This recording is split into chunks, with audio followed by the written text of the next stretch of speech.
একদিন হবেই। এই ছেলে, তোমার বাপকে নিয়ে কথা এসেছে, তোমার বাপের বিবাহ করা ঠিক হয়নি, বিবাহ করলে ক্ষমতা লাগে। শোনো, আমার কথাকে তুমি মূল্যায়ন করার চেষ্টা করো। আমি তোমাকে পরামর্শ দিয়েছি, তোমার বাপের জমিদারি আছে, বড় ব্যবসা করো। টাকা কম আছে, কলা বিক্রি করে খাও। তার চেয়ে টাকা কম আছে, চকলেট বিক্রি করে খাও। যদি চকলেট বিক্রি করে খাওয়ার টাকা না থাকে, তাহলে মানুষের বাড়িতে কাজ করে খাও। যদি মানুষের বাড়িতে দোকানপাটে কাজ করে খেতে না পারো, তাহলে ভিক্ষা করে খাও। ভিক্ষা করা টাকা দিয়ে চাউল কিনে ভাত খেয়ে ইবাদত কবুল হবে। শোনো, আমি ভিক্ষা করতে বলিনি, এটা শেষ স্তর। ভিক্ষা করা টাকা দিয়ে চাউল কিনে ভাত খেয়ে ইবাদত কবুল হবে। শোনো, ভিক্ষা করা টাকা দিয়ে চাউল কিনে ভাত খেয়ে ইবাদত কবুল হবে। যৌতুকের টাকা দিয়ে চাউল কিনে ভাত খেয়ে ইবাদত কবুল হবে না। নাপিতকে ঘর ভাড়া দিয়েছ, ওই টাকা দিয়ে চাউল কিনে ভাত খেয়ে ইবাদত হবে না। নাপিত দাড়ি চাঁচে। এদেশের কোন ব্যাংকে চাকরি করে সেই টাকা দিয়ে চাউল কিনে ভাত খেয়ে ইবাদত কবুল হবে না। তুমি ধর্মকে পাগল মনে করো না কিছু। শোনো, কোন এনজিওতে চাকরি করে সেই টাকা দিয়ে চাউল কিনে ভাত খেয়ে ইবাদত কবুল হবে না। 1450 বছর পূর্বে তিনি বলেছেন, একটা লোক বিপদে পড়েছে, মাঠে আছে, বাইরে আছে, বিপদে পড়ে হাত তুলে আল্লাহর দরবারে প্রার্থনা করছে। মাতামো হারামুন, তার খাদ্য আছে হারাম।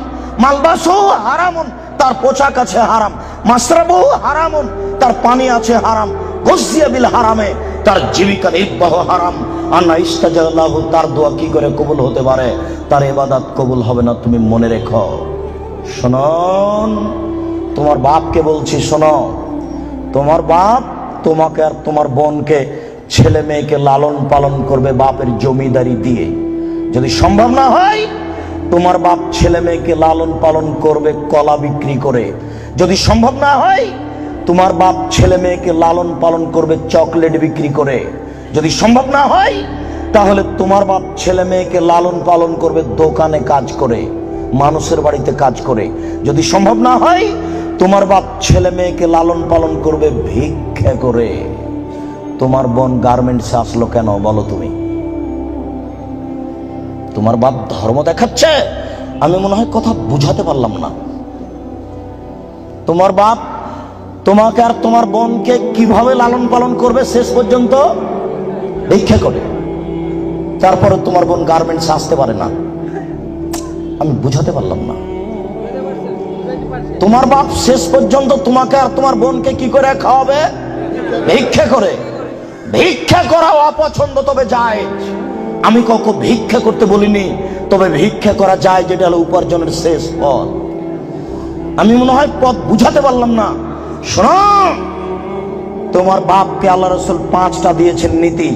5টা ক্ষমতা থাকলে বিবাহ করো, তাছাড়া করো না। 5টা ক্ষমতা থাকলে বিবাহ করো, তাছাড়া করো না। 1, যে মানের খাচ্ছ সে মানের খাওয়াবা। 2, যে মানের পড়ছ সে মানের পড়াবা। 3, কখনো স্ত্রীকে কটু কথা বলবা না। স্ত্রী রান্না করে দেয়, ঘর বাড়ি ঠিকঠাক করে দেয়, স্ত্রীর সাথে মিলে শান্তি পাওয়া যায়, তার মুখের উপরে মারো কি করে কাপুরুষ? তাকে গালি দাও কি করে? ও তোমার সব, তোমার শান্তির মাধ্যম। তুমি তার সাথে মেজাজ কড়া করে কথা বলো কি করে? আল্লাহ রাসূল বলছেন, খাইরুকুম খাইরুকুম লিআহলি ওয়া আনা খাইরুল লিআহলি। পৃথিবীতে তোমাদের মধ্যে সবচেয়ে ভালো পুরুষ হচ্ছে ওই যে তার স্ত্রীর কাছে ভালো। আমি মুহাম্মদ সাল্লাল্লাহু আলাইহি সাল্লাম, আমার স্ত্রীর কাছে আমি ভালো। বহুত কামিনা পুরুষ হচ্ছে ওই যে স্ত্রীর কাছে খারাপ। আপনি স্ত্রীকে গালি দেবেন কেন? আপনি স্ত্রীকে কটু কথা বলবেন কেন? কেন আপনি স্ত্রীকে কটু কথা বলবেন? কখনো না। ওর বুদ্ধি কম। ঝগড়া তর্ক লেগে গেলে, যখন খুব জোরে স্ত্রী আপনার কথা বলছে, তখন একটু থেমে যান। আপনি একটু চুপ হন। কেন? ওর বুদ্ধি কম। আপনি যদি মনে করেন আমি তার চেয়ে বেশি কথা বলবো, তাহলে আপনার বুদ্ধি কম। আল্লাহ নবী বলেছেন, কার বুদ্ধি কম?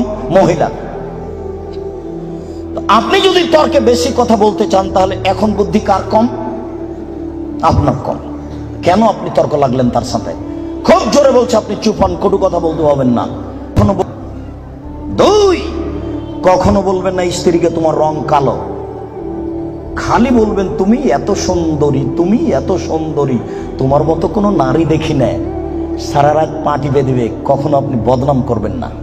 3, ভুলেও কখন শ্বশুর শাশুড়ির নিন্দা করবেন না। হ্যাঁ, তোর বাপ অমানুষ, টাকা দিতে চার দেয়নি, এরকম কোন কথা বলবেন না। একবার শ্বশুর শাশুড়ির নিন্দা করলে আপনার স্ত্রী মরা পর্যন্ত কোনোদিন আপনাকে ভালোবাসবে না।